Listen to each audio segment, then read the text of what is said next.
সামনে উপস্থিত সাংবাদিকবৃন্দ সবাইকে বৈষম্য বিরোধী ছাত্র আন্দোলন ঝিনাইদহ জেলা শাখার পক্ষ থেকে অসংখ্য ধন্যবাদ জানাচ্ছি।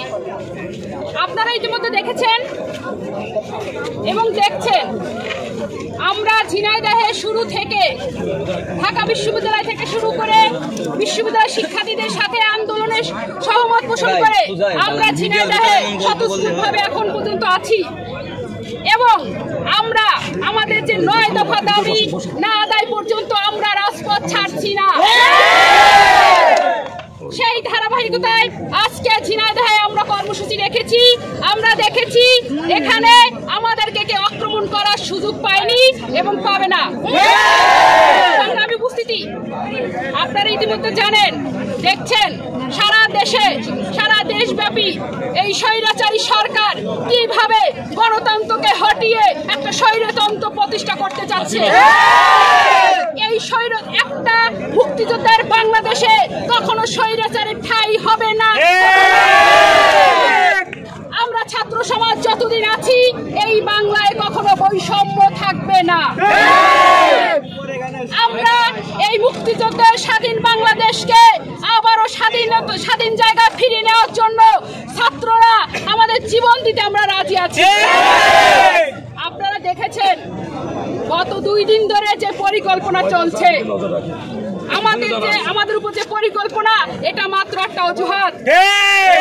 এটা হচ্ছে আমরা দেখছি এটা কোনো রাজনৈতিক আন্দোলন না, এটা সাধারণ শিক্ষার্থীদের এবং প্রত্যেকটা গণমানুষের আন্দোলন।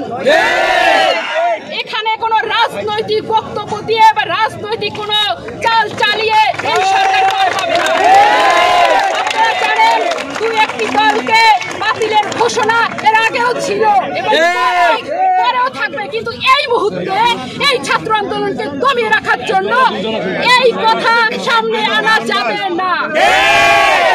আমরা বলতে চাই এটা গণমানুষের আন্দোলন, জনগণের দাবি। সেখানে কোনো নিষিদ্ধ ঘোষিত নিষিদ্ধ কোনো দলের নাম এখানে আনা যাবে না।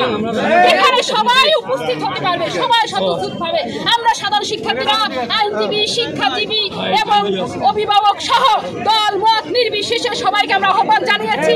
এই দেশকে রক্ষা করতে হলে, এই স্বাধীন দেশকে রক্ষা করতে হলে তাহলে আমাদেরকে সবাইকে স্বতঃস্ফূর্তভাবে এই আন্দোলনে সক্রিয়ভাবে থাকতে হবে।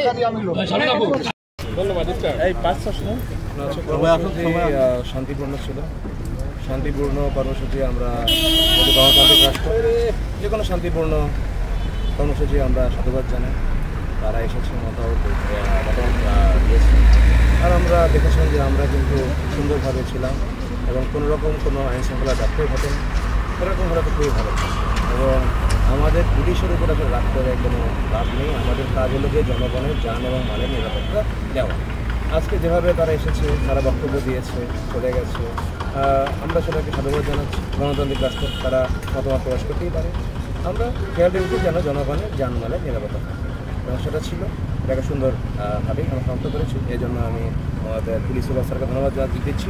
তার নির্দেশনা এবং প্ল্যানিংয়ে কিন্তু আমরা সুন্দরভাবে করতে পেরেছি। এবং একই সাথে অসংখ্য ধন্যবাদ আমাদের এখানে ম্যাজিস্ট্রেট মহোদয় ছিল। সুন্দর একটা টিম ওয়ার্ক হয়েছে। Thank you.